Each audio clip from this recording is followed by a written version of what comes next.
नमस्कार, मैं हूं यश खुराना। स्वागत है आपका खबर फास्ट में। शुरुआत करते हैं राजस्थान की एक अहम खबर से। अहम खबर आपको बता दें, बहुत ज्यादा महत्वपूर्ण आपको कोरोना को लेकर जानकारी देने जा रहे हैं। अनलॉक 1 का 21वां दिन, 393 नए पॉजिटिव केस मिले, 12 लोगों की मौत भी हुई है। प्रदेश में 14,930 पहुंचा संक्रमितों का आंकड़ा। कोरोना से अब तक आपको बता दें कि 349 लोगों की जान भी जा चुकी है। सरकार ने मान्यता प्राप्त लैब के चार्ज तय भी कर दिए हैं। अब 2200 रुपए में होगी कोरोना की जांच। एक अहम जानकारी आपको बता रहे हैं राजस्थान से। निजी लैब के लिए दरों को बोर्ड ने तय कर दिया है और इसको लेकर अनिवार्यता भी कर दी है। तो राजस्थान से कोरोना को लेकर एक अहम जानकारी। अनलॉक 1 का 21वां दिन, 393 नए पॉजिटिव केस मिले हैं, जबकि 12 लोगों की जान भी गई है। और अब तक बात करें, अब तक कितने मामले सामने आ चुके हैं, तो प्रदेश में 14,930 पहुंचा संक्रमितों का आंकड़ा। कोरोना से अब आपको बता दें कि 349 लोगों की जान भी जा चुकी है। सरकार ने मान्यता प्राप्त लैब के चार्ज तय भी कर दिए हैं। चलिए, इस खबर पर बातचीत करने के लिए हमारे संवाददाता जुड़ चुके हैं अलवर से हेमंत जैमन। हेमंत जैमन, आपसे जानना चाहते हैं, सबसे पहले ये सवाल है, कोरोना को लेकर जो जांच हो रही है, अब उसके जो दर है वो तय कर दी गई है। इसको लेकर पहले क्या दरें थी, क्या रेट था? देखिए, राजस्थान में जो कोरोना संकट है और इस जी। तरह से लगातार बढ़ रहा है, उसको देखते हुए राज्य सरकार ने और स्वास्थ्य विभाग के जो सचिव हैं, उन्होंने रोहित कुमार सिंह, उन्होंने ये सब नई गाइडलाइंस तैयार की हैं। जी। इसमें जो नई दरें हैं वो 2200 रुपए है।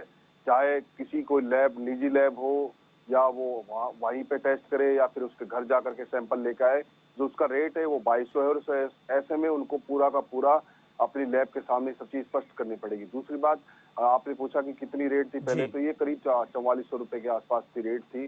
तो ये जो रेट नई तय की गई है, इसमें आम जन को सुविधाओं को देखते हुए राज्य सरकार ने व्यवस्थाएं की हैं और नई गाइडलाइन के तहत रेट फिक्स किया है।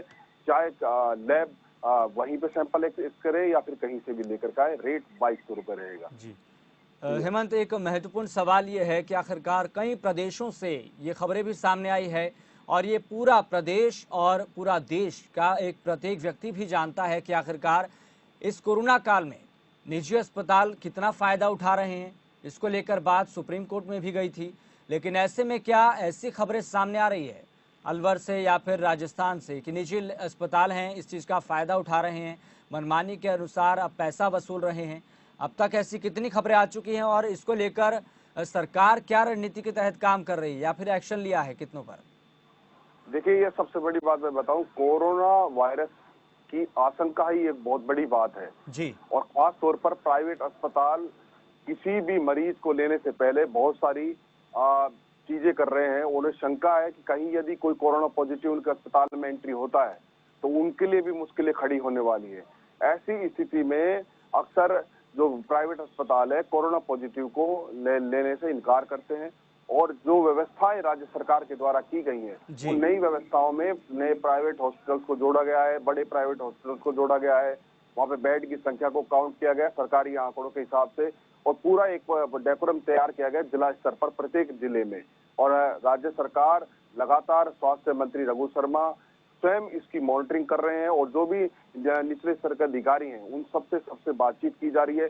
प्रॉपर प्लानिंग के तहत किसी भी कोरोना पॉजिटिव मरीज को या फिर किसी भी मरीज को किसी भी तरह की कोई दिक्कत ना आए। खास तौर पर आशंकित जो लोग समझते हैं कि उन्हें कहीं कोरोना पॉजिटिव है तो वो जाकर के जांच कराएं। उसके लिए किसी तरह की कोई ऐसी बर्डन वाली बात नहीं, लेकिन फिर भी जांच के नाम पर कहीं ना कहीं जो ऐसे इलाके हैं जहां पर अभी तक संदेश नहीं पहुंच पाया है या फिर जो लोग अभी अनभिज्ञ हैं उन रेट से, और जो कुछ ऐसे अस्पताल, खासतौर पर एक बड़ी बात मैं आपको बताऊं, यस, राजस्थान में झोला छाप डॉक्टरों की बड़ी भरमार है। जी। और जहां तक मैं बताऊं आपको कि जो सरकारी डॉक्टर्स हैं या फिर पीएससी हैं, सीएससी हैं या स्वास्थ्य केंद्र हैं, उनके साथ साथ लगातार जो ये जो कस्बे हैं, छोटे छोटे कस्बे हैं और इवन शहर में भी झोला छाप डॉक्टरों की, जो आरएमपी डॉक्टर हैं, उनकी भरमार यहाँ पर है। लेकिन स्वास्थ्य का आंकड़ा है और हर आदमी चाहता है कि सहूलियत मिले, तो वो कहीं ना कहीं इन लोगों के साथ अपने इलाज करवा रहा है। ऐसे में वो लोग कहीं ना कहीं इनके साथ फ्रॉड कर सकते हैं, क्योंकि उनके निजी अस्पताल भी चल रहे हैं और निजी अस्पताल के नाम पर ये लोग कहीं ना कहीं फ्रॉड कर रहे हैं। हालांकि जो बड़े अस्पताल है वहां पर जो गाइडलाइंस है उनका प्रॉपर फॉलो किया जा रहा है। जी हेमंत, एक बहुत महत्वपूर्ण सवाल ये है, ये आम जन के जहन में भी ये सवाल आना लाजमी है, स्वाभाविक है कि आखिरकार 3 से 4 महीने बाद इस तरीके का फैसला लिया गया है। ये बात केवल एक राजस्थान की नहीं है, ये बात दिल्ली की भी है और बाकी अन्य प्रदेशों की भी है। क्या इतने समय बाद दरें तय करना, जबकि इतने मामले ऐसे सामने आ चुके हैं कि आखिरकार निजी अस्पताल इस तरीके से फायदा उठा रहे हैं, जबकि हम निजी अस्पतालों का रवैया जानते हैं कि कोरोना काल से पहले का भी हमने स्थिति जानते हैं, भली बात ये पूरा देश जानता है, प्रत्येक व्यक्ति जानता है कि निजी अस्पतालों का रवैया क्या रहता है एक मरीज व्यक्ति के प्रति। तो ऐसे में क्या बहुत ज़्यादा लेट नहीं कर दी, या फिर इससे पहले ये फैसला लेना चाहिए था? कम से कम इसका सीधे तौर पर मरीजों को फायदा तो मिलता, या फिर मिडिल क्लास फैमिली को जो आखिरकार सरकारी अस्पताल में जिनको बेड्स नहीं मिलते वो कम से कम पैसा जुटाकर निजी अस्पताल में चले जाए, इतना महंगे दर में उनको इलाज कराना पड़ता है। यस, आपकी बात सही है और जी। इसके लिए मैं आपको एक बेसिक बात बताना चाहूंगा। जी। जब भी कहीं सरकारें बनती हैं तो वो चुनाव से पहले बड़ी बड़ी बातें करते हैं और हर सेक्टर की बातें करते हैं, लेकिन बहुत रेयर बात है कि चुनाव के जी। भाषणों के दौरान कोई भी सरकार के नुमाइंदे या नेता चिकित्सा और शिक्षा पर बड़ी बड़ी बातें करते हैं। इन पर इनके कोई एक टेम्पलेट नहीं होता, इनका कोई एक पैमाना नहीं होता कि उसको आने वाले दिनों में हम जब सत्ता में आएंगे तो हम स्वास्थ्य पर इतना बड़ा लेवल करेंगे। हालांकि कागजी कार्रवाइयां चलती रहती है और कागजों में सारा घटनाक्रम जुड़ता रहता है। होना ये चाहिए कि एक पूरा एक स्ट्रक्चर तैयार किया जाए आने वाले 10-20 सालों का, कि किस तरह से मेडिकल की जरूरतें पड़ेंगी, किस तरह से संभावना रहेंगी, कोई हारी बीमारी आएगी तो उसके लिए अब क्या प्लान किया जाएगा। डिजास्टर मैनेजमेंट है, बहुत सारी ऐसी चीजें हैं जब मेडिकल सुविधाओं के लिए प्रायोरिटी पर रखना पड़ता है। लेकिन पिछले कोरोना काल के दौरान भी मुख्यमंत्री अशोक गहलोत ने, राज्य सरकार ने लगातार केंद्र सरकार को पत्र लिखे हैं, स्वयं प्रधानमंत्री नरेंद्र मोदी को अशोक गहलोत ने पत्र लिखे हैं, क्यों नहीं हम मेडिकल सुविधा के लिए कुछ बजट अवेलेबल कराया जाए। वो भी एक कहीं ना कहीं एक ऐसी बातें रही हैं जिसमें राज्य सरकार को और अन्य राज्यों को इस तरह की व्यवस्थाओं से जूझना पड़ा है। हालांकि बजट सबसे बड़ी प्राथमिकता है, लेकिन प्लानिंग भी एक बहुत बड़ी चीज है कि प्लान करके किया जाता, किस तरह से प्लान करना है, निचले लेवल से लेकर ऊपर लेवल तक एक पूरे सूत्र में काम करना पड़ता है। मेडिकल सुविधाओं को लेकर के पूरी प्लानिंग के साथ इसे काम करना पड़ता है, लेकिन इन चीजों का अभाव दिखता है। चलिए हेमंत, बहुत बहुत धन्यवाद तमाम जानकारी के लिए। बहुत महत्वपूर्ण आपने जानकारी बताई कि आखिरकार किस तरीके से अब इतना समय बीत जाने के बाद, इतने महीने बीत जाने के बाद सरकार ने अब दरें तय कर दी हैं कि कोरोना टेस्ट 2200 रुपये में होगा। हालांकि अगर ये पहले कर दिया जाता, हम सवाल नहीं उठा रहे किसी पर, लेकिन यही एक बेसिक सी बात है, बुनियादी बात है कि आखिरकार पहले कर दिया जाता तो इसका सीधे तौर पर मरीजों को फायदा होता और उनको फायदा होता जो एक आर्थिक तंगी से जूझ रहे हैं। इतने समय तक काम बंद रहा और पैसों की तंगी इर्द गिर्द घूमती रही। चलिए आपको बता दें कि हमारे साथ 12 से मोहम्मद अन्नू जुड़ चुके हैं। मोहम्मद अन्नू, सबसे पहले आपसे जानना चाहते हैं कि कोरोना को लेकर अपडेट क्या है, सरकार की रणनीति, जिला प्रशासन का कोऑर्डिनेशन किस तरीके का है और रणनीति के तहत जमीनी स्तर पर किस तरीके से काम किया जा रहा है? जी यश, मैं आपको बताना चाहूंगा जिस प्रकार से 24 घंटे में, बीते 24 घंटे में केस सामने आए हैं, एक साथ 394 का रिकॉर्ड तोड़ राजस्थान में आंकड़ा सामने नजर आया है।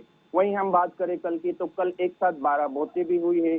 12 मौतों के साथ जहां हम बात करें धौलपुर की, तो धौलपुर में एक साथ जहां 112 मरीजों का आंकड़ा सामने आया है। वहीं प्रवासी मजदूर जो बाहर से दूसरे प्रदेश से आकर यहां राजस्थान में प्रवासी मजदूर मजदूरी करते हैं, उनका ज्यादा यहां पर कोरोना पॉजिटिव पाया गए हैं। वहीं हम बात करें धौलपुर की, धौलपुर में जहां मुख्यमंत्री वसुंधरा राजे सिंधिया पूर्व जिनका गढ़ था, वहीं पर ऐसा इतना पॉजिटिव केस मामले सामने आए हैं। जी मोहम्मद, एक ऐसे में महत्वपूर्ण सवाल है, कोरोना काल चल रहा है, परिस्थितियां लगातार गंभीर होती जा रही है, जो जिले के विधायक हैं या फिर क्षेत्र के जो सांसद हैं वो कितना दौरा करने आते हैं, एक महत्वपूर्ण सवाल ये है, या फिर वो अपने आप को खुद को घर में एक कैद किए हुए हैं, क्वारंटीन किए हुए हैं, अपने आप को अलग रखे हुए हैं, वो कितना लोगों से मिलते हैं, उनका हाल जानते हैं, स्थितियों का जायजा लेते हैं कि आखिरकार स्थितियों में सुधार हो रहा है या फिर नहीं हो रहा, अस्पतालों की व्यवस्था में कितना बेहतरी हो रही है या फिर नहीं हो रही।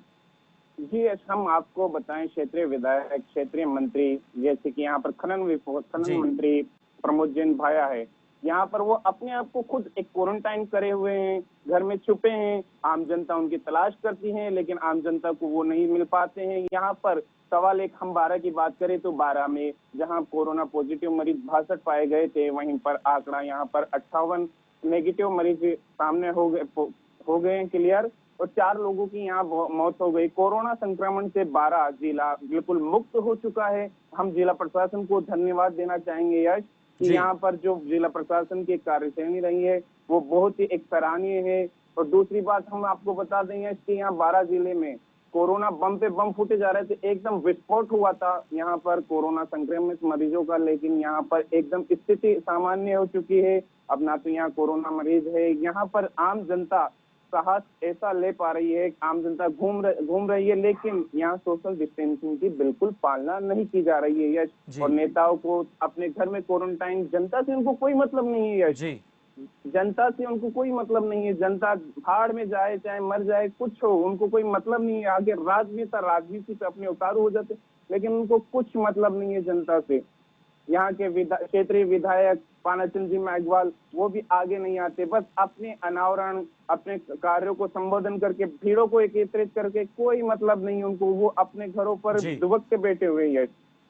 ऐसे में सबसे बड़ी जिम्मेदारी तो क्षेत्र के विधायक, सांसद, पार्षद पर आती है। ऐसी मुश्किल परिस्थितियों में तो कम से कम लोगों का साथ निभाना चाहिए, अपने दायित्व को ईमानदारी से निर्वहन करना चाहिए, और ऐसी परिस्थितियों में ही नेता जनता से दूर रहते हैं। बताइए किस तरीके से परिस्थितियां बनती है। और मोहम्मद आपसे जी बोलिए। यश, हम आपको यहाँ के क्षेत्रीय सांसद दुष्यंत सिंह की बता दें, जो पूर्व मुख्यमंत्री वसुंधरा राजे सिंधिया जी के पुत्र हैं। उनकी तो स्थिति ऐसी बनी हुई कि उनको तो ना तो यहाँ कोई जानता है, यहाँ पर वो विरासती ही नहीं है। कौन है ये दुष्यंत, कोई नहीं जानता। या ना यहाँ पर आते हैं वो, ना यहाँ का दौरा किया उन्होंने। कोई 12 जिले उनसे वंचित रह चुका है। आम जनता के बीच अगर वो आ जाए तो दुष्यंत कौन है भूल जाएंगी, पब्लिक ही नहीं जानती उनको। दुष्यंत अपनी दुबकी हुई अपनी कुटिया में बैठे हुए हैं, बाहर आने का उनका कोई वो नहीं है। क्षेत्रीय सांसद तो ये है दुष्यंत जी का। जी मोहम्मद, एक महत्वपूर्ण सवाल ये है कि आखिरकार सरकारी अस्पताल कितने हैं 12 में, और उसकी पहुंच लोगों तक कितनी है, और बेड्स की व्यवस्था, ये तमाम जो स्वास्थ्य सेवाएं हैं जिसका लोगों को लुत्फ उठाना चाहिए ऐसी परिस्थितियों में, और सरकार को अपने हेल्थ सिस्टम को मजबूत करना चाहिए। सरकार अपना इसमें कितना दायित्व निभा रही है, और सरकारी अस्पताल कितने हैं, और कितने लाख की आबादी पर इसकी पहुंच होती है? जी मैं आपको बता दूं, जिले में एक जिला अस्पताल है जो सरकारी अस्पताल है, एक जो डिस्पेंसरी है वो लंका कॉलोनी में जिला अस्पताल है, जो कि यहाँ के व्यवस्था तो ऐसी डगमगाई हुई है जिला अस्पताल की। अगर हम वहाँ का दौरा किया, हमने जमीनी स्तर से जाना, तो ना तो कोई ऐसी व्यवस्था है। एक ही डिलीवरी वार्ड देख लीजिए आप, मरीज वार्ड देख लीजिए, सभी में एक बेड पर 3 से 4 व्यक्ति मरीज के साथ पड़े रहते हैं। वहाँ पर ऐसी कोई व्यवस्था नहीं। जब हम इस बात पर चिकित्सा विभाग से बात करते हैं तो चिकित्सा वहाँ पर जो कंपाउंडर वगैरह लगे रहते हैं, वो उनका बोलना रहता है ये हम सिर्फ जाते नहीं है बाहर। यहाँ पर ऐसी कोरोना काल में स्थिति ऐसी बनी हुई थी यश, मैं आपको बता दूं कि यहाँ पर अभी भी स्थिति इतनी खराब है कि जिला अस्पताल का प्रशासन बिल्कुल इस तौर कोई ध्यान नहीं देता यश। जिला प्रशासन अपनी नाकामियों को छुपाते हुए नजर आता है। चलिए मोहम्मद, बहुत बहुत